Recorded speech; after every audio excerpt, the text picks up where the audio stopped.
Hi friends, நான் உங்கள் இந்திரா பேசுகிறேன்.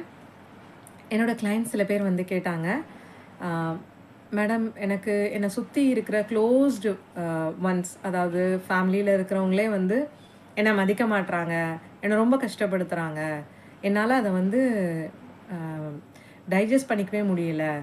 அதாவது அவங்களா எப்படி நம்மளை பற்றி பேசுகிறாங்க அப்படின்றத என்னால் ஏற்றுக்கவே முடியல. நான் நிறைய அன்பை அவங்கக்கிட்டேருந்து எதிர்பார்க்குறேன், ஆனால் அவங்க அது மாதிரி தரமாட்டுறாங்க.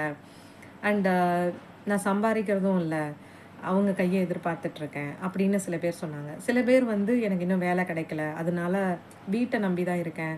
அப்போ ஏன்னா அதுக்கும் தப்பாக பேசுகிறாங்க.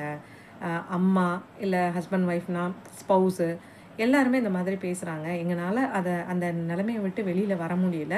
ஸோ இந்த லா ஆஃப் அட்ராக்ஷன் யூஸ் பண்ணி நான் இதை விட்டு மீண்டு வந்து ஒரு நல்ல நிலையை அடையணும் அப்படின்னு கேட்டாங்க. எண்ணம் நோக்கம் எல்லாமே சரியாக தான் இருக்குது.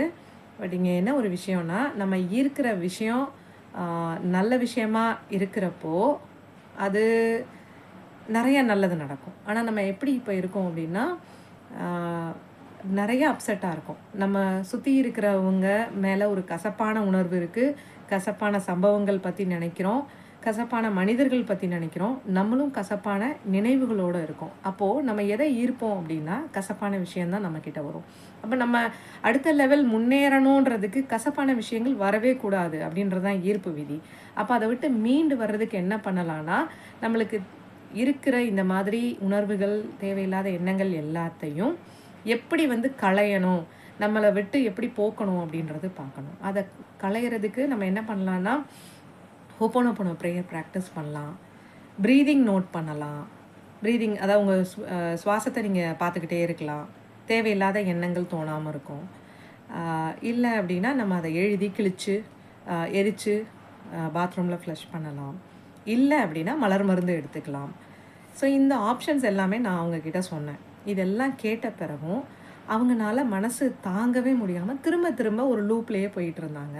இந்த மாதிரி நபராக நீங்களும் இருந்தீங்கன்னா தயவு செஞ்சு புரிஞ்சுக்கோங்க. அவங்களுக்கு சொன்னது தான் அவங்களுக்கும் சொல்கிறேன். இந்த லூப்புக்குள்ளே மாற்ற வரைக்கும் நம்மளால் அதை விட்டு வெளியில் வந்து நல்ல விஷயங்களை ஈர்க்கவே முடியாது. அப்போது அந்த லூப்பை விட்டு வெளியில் வர்றதுக்கான முயற்சிகள் நம்ம பண்ணணும்னா, உங்கள் மனசுக்கு எது சந்தோஷம் கொடுக்கும் அப்படின்ற விஷயத்தை பார்த்து அதிகமாக அதில் உங்கள் நேரத்தை செலவழிங்க. ரொம்ப முக்கியமான விஷயம், உங்களை நீங்கள் நேசிக்க ஆரம்பிங்க. இதுதான் இதுக்கு பேசிக்காக காரணமே இந்த விஷயந்தான் அப்படின்றது தான் இன்றைக்கி நான் சொல்ல வந்த பதிவு. உங்களுக்கு ரொம்ப பிடிச்சதுன்னா பிரபஞ்சத்துக்கும் உங்களை ரொம்ப பிடிக்கும், சிச்சுவேஷனே மாறும் அப்படின்றது தான். தேங்க்யூ.